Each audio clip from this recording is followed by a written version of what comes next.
Good day and God bless everyone. This is Arnel M. Dahuya, the first reporter in Group 4, and we are assigned to discuss Piece 10-2, Challenging Prejudice and Building Tolerance. We cannot deny the fact that one of the problems in our society is the way people treated others and give comments or opinions without knowing the background of the person or the true story behind a situation. Mostly, people easily give negative comments rather than the positive one. It is where the prejudice starts. According to Gordon Alport, in 1958, he asserts that humans have a propensity toward prejudice. He says so because one bad experience with a person from a particular group can cause a person to think that all people belong from that group are the same. Now, what is prejudice? Prejudice is the negative feeling or attitude towards a person or a group even if it lacks of basis. In other words, it is prejudging someone without knowing them. For example, a person doesn't like someone who is from poor families. He has seen poor families as dirty or unclean people based on what he saw or witnessed. He assumed that all poor families are dirty people. So it shows that he generalized all poor families. Next is stereotype. What do you mean by stereotype?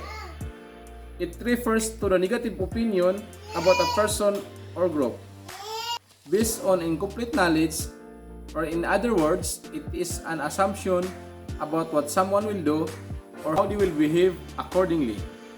For example, women are supposed to be at home to take care of the family, and men should earn a living to provide the needs of the family.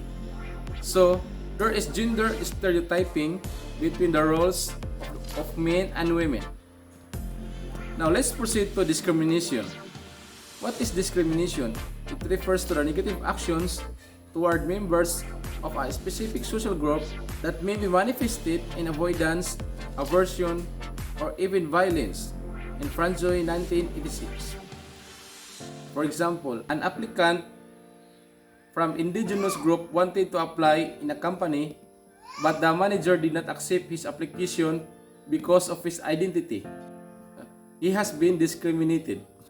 People have become increasingly unkind toward those who differ from them in terms of skin color and other physical attributes, ethnicity, religion, sex, gender, or socio-economic class. We have made differences an excuse for prejudice and exclusion.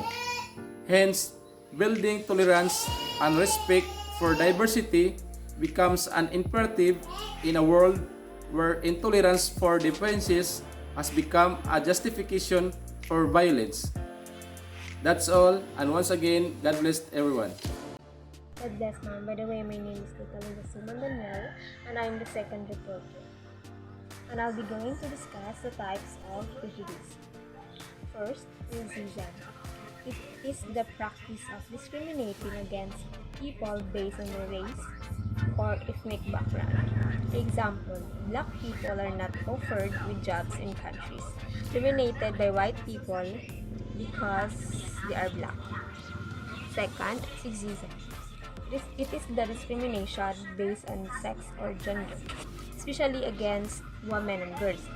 For example, if a guy were to say that girls can't play football, that is completely sexist because some girls do in fact that sport. It is not just for boys. Third, heterosexism is a system of attitude, bias, and discrimination in favor of female and male sexuality and relationship. Example, continuous ban against lesbian and gay personnel in the military. Next, classism is differential treatment based on social class or perceived social class.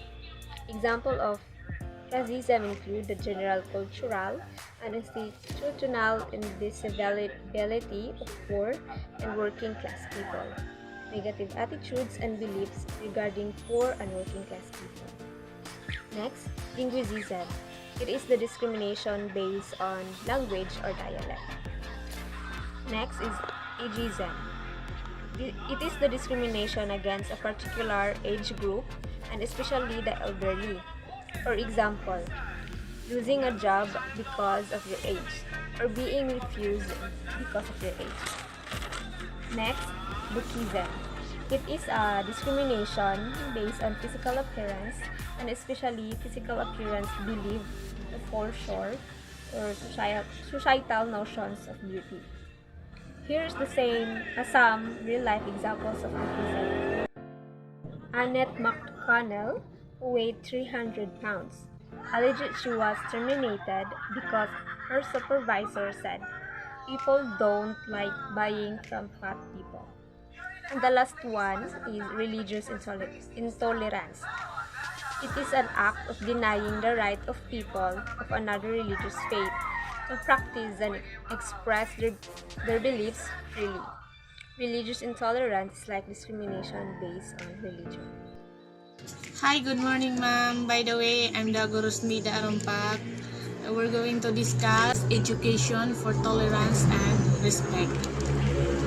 One effective way to challenge prejudice is by teaching tolerance.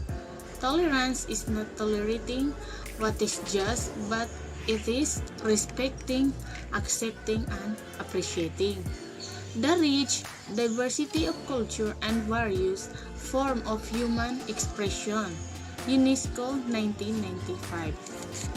I discuss my topic for tolerance and respect. Education is crucial for children to develop a sense of tolerance and respect for others. But respect for others requires first having respect for oneself. Self-esteem should be the birthright of every child, but can only be developed when the child believes that she or he has the same chance. Thank you, ma'am, and God bless.